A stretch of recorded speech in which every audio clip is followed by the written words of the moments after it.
Hello students. SV academy Rawla के online platform पर online classes में आपका बहुत बहुत स्वागत है।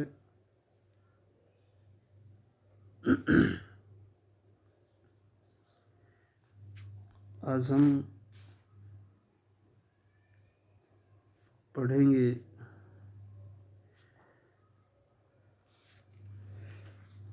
कक्षा 11 की अनिवार्य हिंदी पुस्तक आरोह का लेसन नंबर 6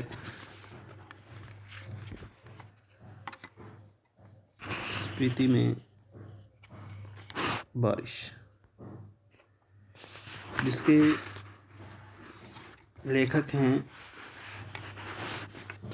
जिसके राइटर हैं कृष्णनाथ।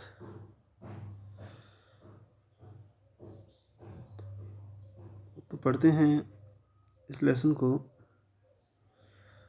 चलते चलते अंत नहीं, अंत बिना छुटकारा नहीं।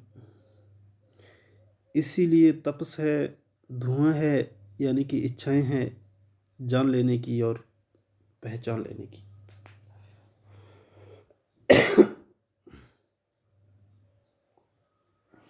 लद्दाख में राग विराग, इस बुक से लेसन लिया गया है। देखो कितनी बढ़िया बात कही है इसने कि चलते चलते अंत नहीं आता और अंत के बिना छुटकारा नहीं। इसीलिए तपस है, धुआं है। तपस मानी कि गर्माहट, धुआं है यानी कि इच्छाएं हैं, और जान लेने की और पहचान लेने की। तो पढ़ते हैं सबसे पहले लेखक के बारे में।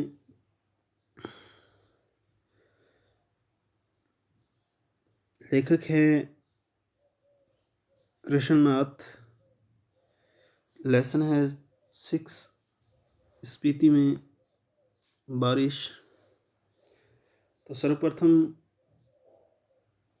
लेखक के परिचय के बारे में हम पढ़ेंगे। जन्म सन 1934 वाराणसी उत्तर प्रदेश। जन्म सन 1934 में वाराणसी के अंदर उत्तर प्रदेश में। प्रमुख रचनाएं हैं इनकी लद्दाख में राग विराग, किन्नर, धर्मलोक, स्पीति में बारिश, पृथ्वी परिक्रमा, हिमालय यात्रा, अरुणाचल यात्रा, बौद्ध निबंधावली, हिंदी,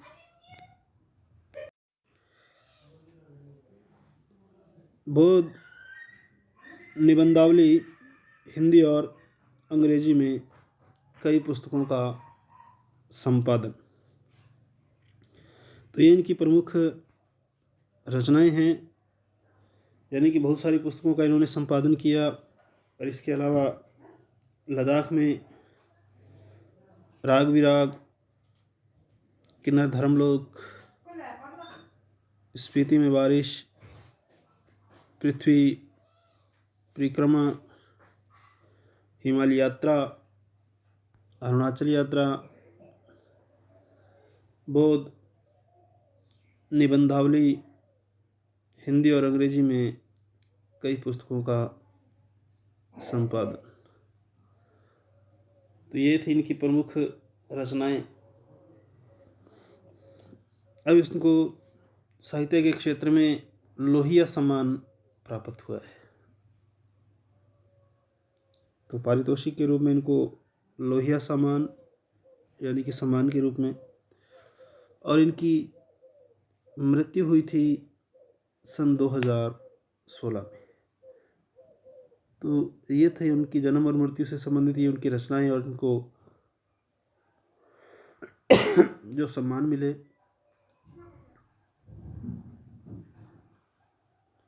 तो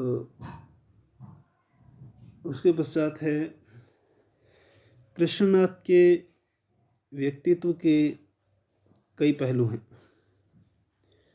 कृष्णनाथ के व्यक्तित्व के कई पहलू हैं। काशी हिंदू विश्वविद्यालय से अर्थशास्त्र में एमए के बाद उनका झुकाव समाजवादी आंदोलन और बौद्ध दर्शन की ओर हो गया। यानी कि इनके व्यक्तित्व के कई पहलू हैं, तो उसके बारे में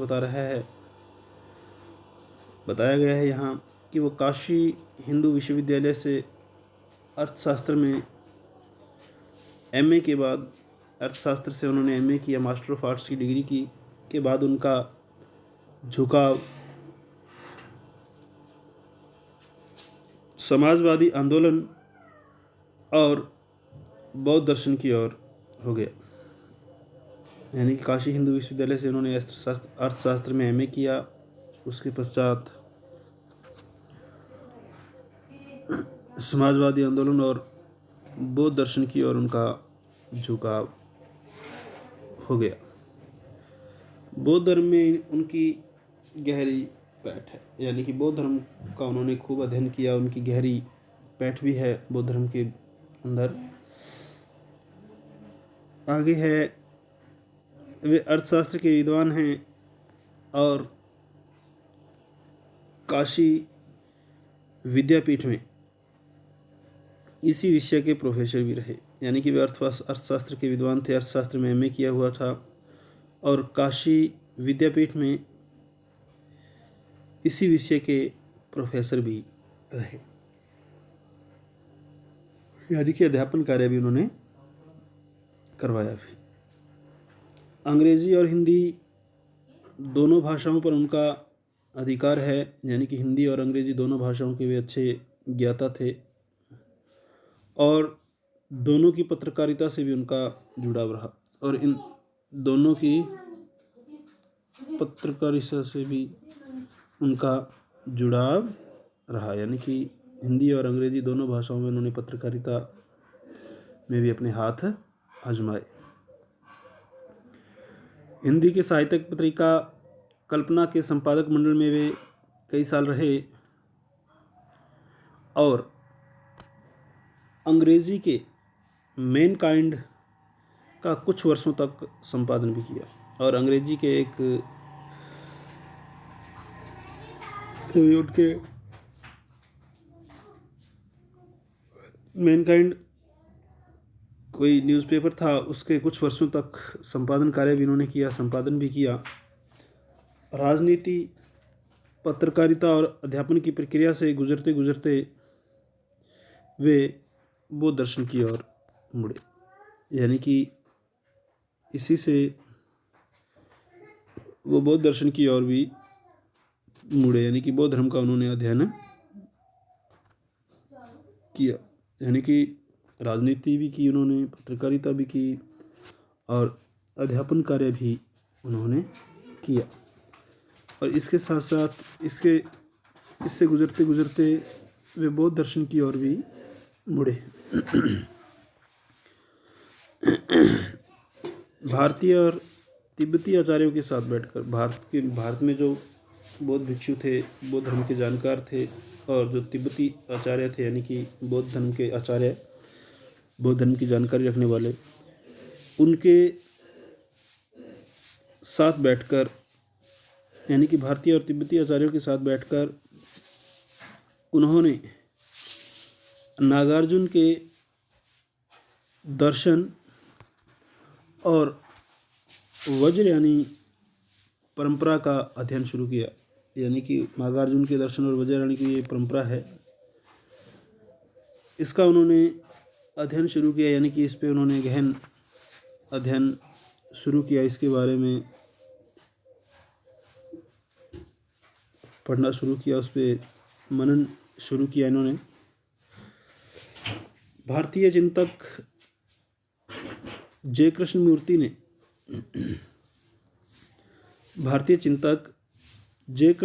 ने जब बौद्ध विद्वानों के साथ चिंतन मनन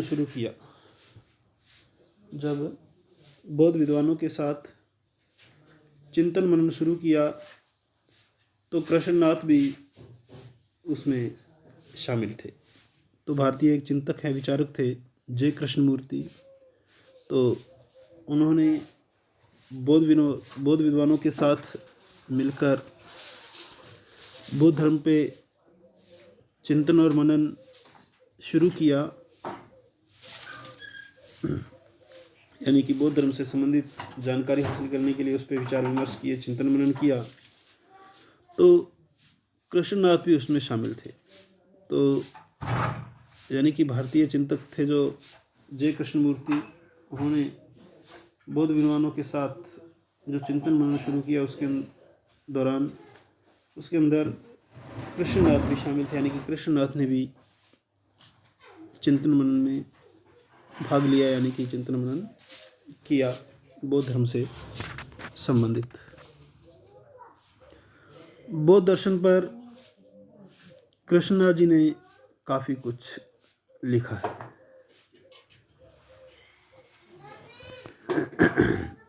तो कहने का मतलब ये है कि वो, जैसा कि हमने रचनाओं के दौरान पढ़ा, उनकी अरुणाचल यात्रा और हिमालय यात्रा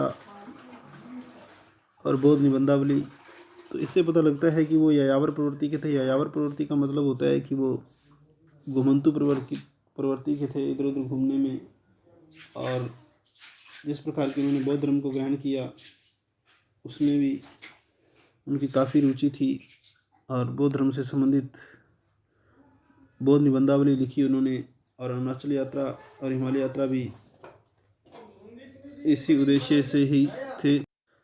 तो इस प्रकार से वो हिंदू होते हुए उन्होंने बौद्ध धर्म की अच्छाइयों की ओर वो प्रवृत्त हुए, उसमें गहरा उन्होंने चिंतन मनन किया, और इसी वजह से उन्होंने बौद्ध धर्म के अंदर अपनी गहरी पैठ बनाई। और इसी प्रकार से जय कृष्णमूर्ति के साथ, बौद्ध विद्वानों के साथ उन्होंने चिंतन मनन शुरू किया, उसमें भी वो शामिल हुए, और बौद्ध धर्म से संबंधित अनेक चीज़ों का उन्होंने अध्ययन किया, चिंतन मनन किया, और इसी कारण बौद्ध दर्शन पे उन्होंने बहुत कुछ लिखा। तो आज के लिए स्टूडेंट्स इतना ही। बाकी जो इसका लेसन का अंश बचा है उसको हम पढ़ेंगे आगामी ऑनलाइन क्लास के दौरान। तो आज के लिए स्टूडेंट्स इतना ही। बहुत बहुत धन्यवाद। जय हिंद, जय भारत।